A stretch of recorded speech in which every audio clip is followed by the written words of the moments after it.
Spanish seasonal food. This one, yeah, there. Yeah. Some stock, like that. Yeah. Lid on. Cover, yes, please. And now with the garlic bubbling, you say that? Yeah, bubbling, yeah. Bubbling. But no, you don't want to colour it, that's all. A little bit. yeah. We're going to leave there. Okay.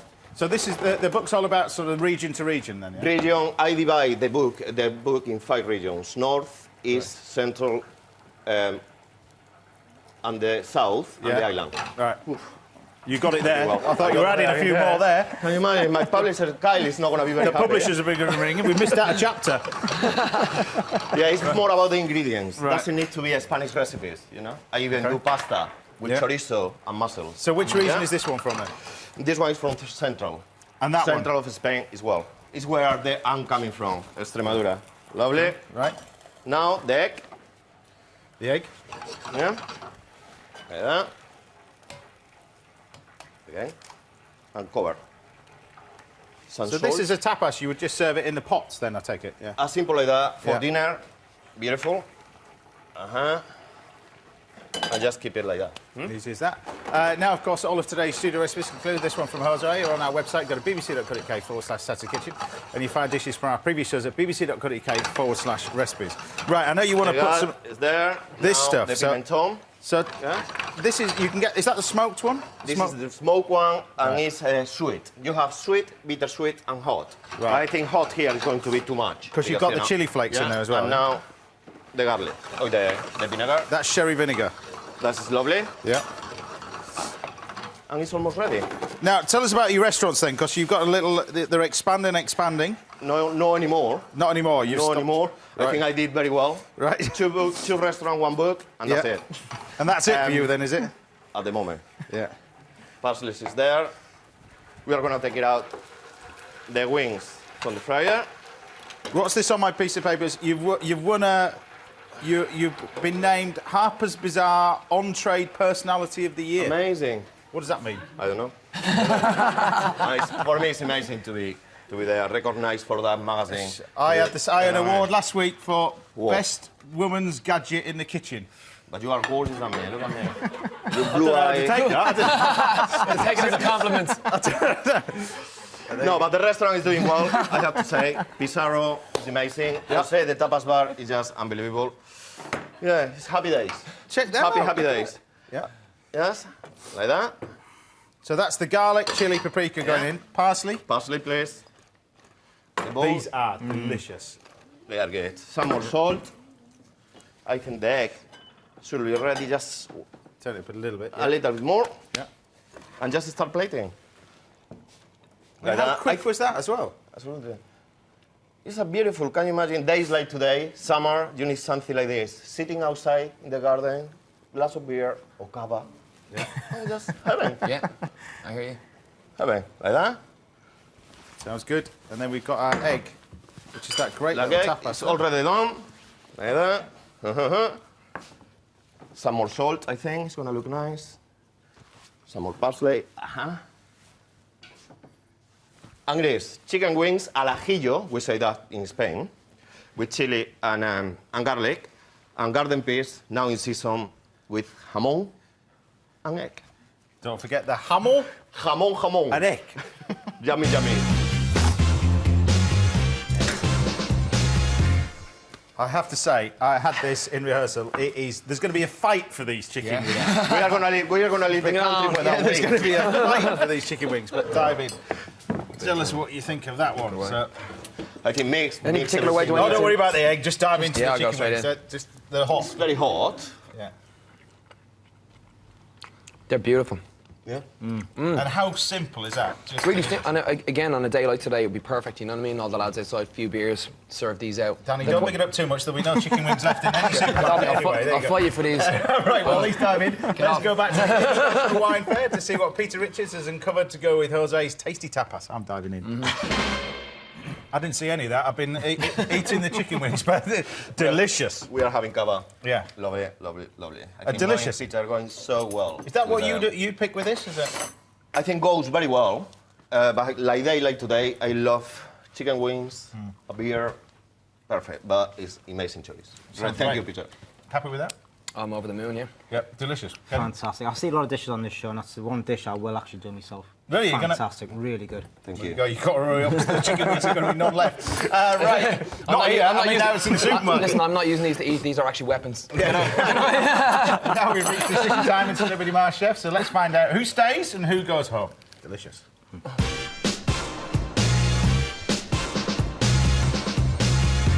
Right, it's time to answer some of your foodie questions. Each caller is also going to help decide what Danny over there will be eating at the end of the show. First on the line, it's Robbie from Dorset. Are you there, Robbie? Good morning, James. Good morning, Robbie. What's your question for us? My question, please, James, is because I live in Christchurch and Dorset, I'm near Muddyford Quay with all the fresh fish, but I'm really bad at cooking king prawns. I make them really tough. Could you please show me or explain to me the best way to cook prawns, i.e. for garlic prawns or something spicy? Something spicy. Lovely. Well, there you go. Prawns. For me, Robbie, just sell the prawn out, yeah, in a deep fryer. Yeah. Flour, salt and pepper, and dip inside for around 1 minute and 180. Yeah. And if you saw the dressing I did before, it's gonna go lovely. Some tartar sauce, something like that. So you literally cut them in flour, Flour. just flour, salt, seasoned flour, that's it. Seasoned flour straight to the deep fryer or to the pan. The key to that is cook them as quick as possible. Absolutely. So 1 minute, no more than that. But No there you more go. than that. And that dressing lovely. would work fantastic Yeah. well, there you go. And you could put some chicken wings with it as well, if you find any. What dish would you like to see at the end of the show? Heaven or hell? Heaven, please, James. Funny that, isn't it? Yeah, come on. Thanks, Mum. Debbie from Gloucestershire. She's laughing. Debbie from Gloucestershire there, Debbie. Hi, yes, I'm here. Hi there, what's your question for us? Hi, James. I'd just like to have some nice, simple fish recipes for cooking on the barbecue. Sounds good. Fish on the barbecue. Well, Fish in the barbecue, well, mackerel that we did earlier would be Yeah. fantastic. Just lightly score the skin. and cook that whole, yeah? Yeah, cook it whole. Or alternatively, paper bag, tinfoil, parchment paper, Yeah. some salmon, some herbs, a little bit of white wine, some potatoes. Wrap it all up, seal it up, and just cook it on the barbecue so the Yeah. heat steams the fish. Yeah. Is another good alternative. I think, the mackerel's very good. If you can get it whole and you get it fresh as that, it's fantastic. Just gut it out, that's it. Yeah, but alternatively, you can get the farm sea bass, you can cook those Yeah, whole on the definitely, yeah. barbecue. But certainly, on papillote is the best way in tin foil. There you go. What dish would you like to see at the end of the show? Heaven or hell? Oh, definitely heaven. Yeah. That's my sister calling. Hi, sis. Josephine from Kent. Are you there, Josephine? Yes. Hi there. Good morning, James. What's your question for us? I've got a piece of gammon. Yeah. I can't cook it because I'm disabled. And I'm wondering what's the best way to cook it. Is it sliced gammon or is it a whole piece It's of a gammon? whole piece of gammon. Whole Or a piece of gammon. What well, would you do the with trick with that is that it's going to take slow cooking, so you need to get a deep pot. Yeah. Put the gammon in, cover it with cold water, whole onion, whole carrot, whole leek, bay leaf, Yeah. and then simmer it for about 4 hours, 4 or 5 hours. Yeah. Let it cool down. Take the gammon out, skim off the fat, and just brush it with some English mustard, a little bit of honey, and just bake it in the oven until it's nice and Because sticky. my son will cook it because I can't do it. Yeah, the key to it is basically just gently simmer it. I think that's the key. Yeah, what about the halogen oven? Would that be okay? to Yeah, put yeah, in there? cold water, just gently simmer it, put some onions, some carrots in there, a little Yeah. bit of peppercorns, Yeah. gently simmer it, allow it to cool right down in the liquor, Yeah. take it out, and like Kenny said, Yeah. skim off the fat, and then roast it in the oven. You can brush it with mustard. It's also great with marmalade, orange marmalade over the top, just very quickly in the oven, 200 degrees, Yeah. for about 15 minutes, that's it, and then Okay, allow it to thank go you very cold. much. And what dish would you like to see at the end of the show? Heaven, please. Yes. Love you. It's getting pretty obvious, this, isn't it? And Bridget from Bury St Edmunds, are you there, Bridget? Seven, baby. Good morning, James. Hi there, what's your question for us? I have an abundance of homemade pickled walnuts. They're a bit on the salty side. I'd like some recipes, please. We've got abundance of women phoning in by the looks of things as well. Pickled walnuts. What would you do with pickled walnuts? Okay, I will do a lovely salad Yeah. with goat cheese, Goat's cheese, yeah. Yeah. Yeah. some right. beetroot, Yeah. some nice vinaigrette, like sherry vinegar or something like that, and some watercress. Lovely, summery, stunning for today. So it goes fantastic well absolutely. with beetroot as well. Yeah. Also radishes, which come in Yeah. season Stunning. as well. Yeah. Goes fantastic well with those. And sherry vinegar dressing is the key to And that as goat well. cheese, sorry. And what dish would you like to see at the end of the show? Heaven or hell? Food heaven, please. Yes. Victoria from Suffolk. I might as well just get the steak on now, should I? Yeah, you might as well. Victoria from Suffolk. Are you there, Victoria? Yes, I'm here. There, what's your question for us? I'd like to know how to make a quick and easy pizza dough because my grandchildren come round. Pizza dough. And What? I'd like to know. Can I do that one? Because I made Yeah. it last week. I use 00 flour. So when you go to the supermarket, buy 00 flour, which is a pasta flour. You want 800 grams of that. 200 grams of semolina. You want a pinch of salt, some olive oil, and just water to mix. Now, the thing about pizza dough is you've got to make it quite liquid, quite wet, first of all, and then leave it to prove with that yeast in there as well. So don't forget you put yeast in, almost 2 packets of yeast. Those 2 little sachets, they're about 7 grams each. So 14 grams of dried yeast into a kilo of mix. And then you put enough water to mix. It should take about 600 mils of water. Keep mixing it like a bread dough. Leave it to prove, and then you can pin it all out. But pin it all out and roll it out on semolina flour. Yeah. Literally roll it all out. That way you get a really crispy edge to it. But topping-wise, I don't know about you. Oh, topping ham and pineapple. Ham and pineapple. Come on. Ham on. Pineapple. Yeah. And what do you put on? Maybe some anchovies, Yeah. black olives, rocket, and maybe some egg on top. I would just keep it nice and simple. I would just go to the supermarket, get yourself some tinned San Marzano tomatoes, which are the Italian San Marzano tomatoes, famous around Naples, where pizza comes from.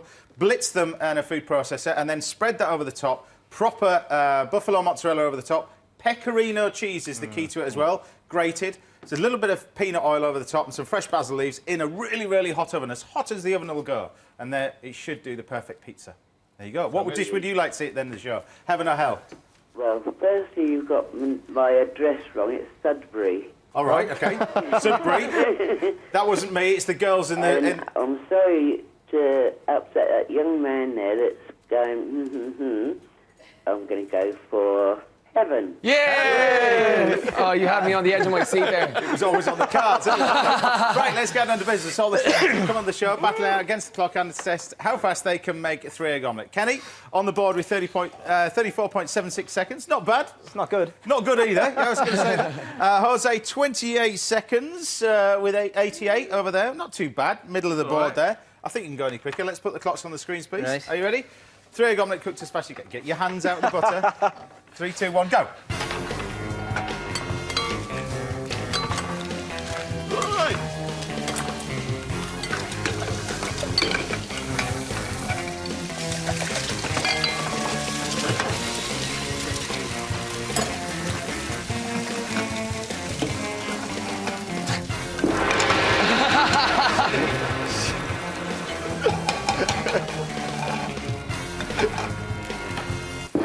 At least I can eat one of them. You can eat one of them.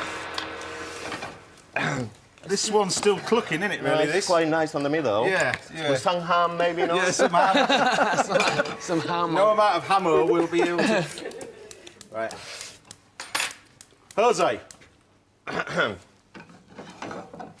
Give it to me. You did it in 90.32 seconds, but you got no chance. I don't need a fork. I need a straw to eat that. Anyway, Kenny. Spoon. Yeah. You've been practicing, haven't you? You know what it is? I haven't been practicing. You've seen You it. have, James, have you seen the price of eggs nowadays? I can't afford to practice. You did it faster. All right. You beat Jose's time. Did I? You did it in 27.96 seconds, which sits you there. Well done. Right next to Mr. Brian Turner as well. Still rubbish, eh? Right, well, Danny get his idea of food heaven, that T-bone steak with tomato chutney and fig salad. Or it could be food hell with goat's cheese and courgettes and broad beans. Kenny and Jose will make their choices. Not that that makes any difference whatsoever. Whilst you enjoy this week's classic film from the late, great Keith Floyd. Now, he's reached Venice in his gastronomic tour around Italy. So over to you, big man.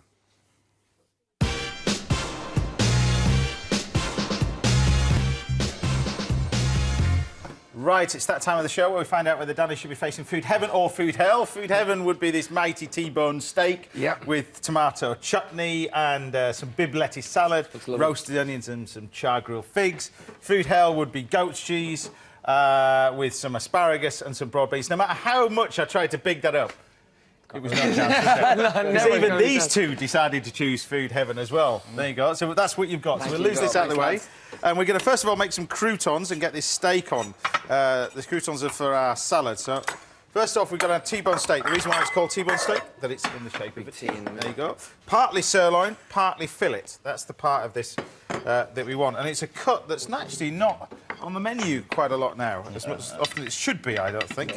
But probably mainly due to the price, I think. Yeah, I think more than anything else. Is it a lot more expensive? It's a fair bit, because you've got the fillet on there as well. So that bit's your sirloin. And that bit. Normally I would go for a fillet. Normally you go for fillet. Yeah, well, yeah. well, generally, a lot of chefs would choose either rump steak or ribeye steak, Ribeye. really, Really? the two, which is the best flavour.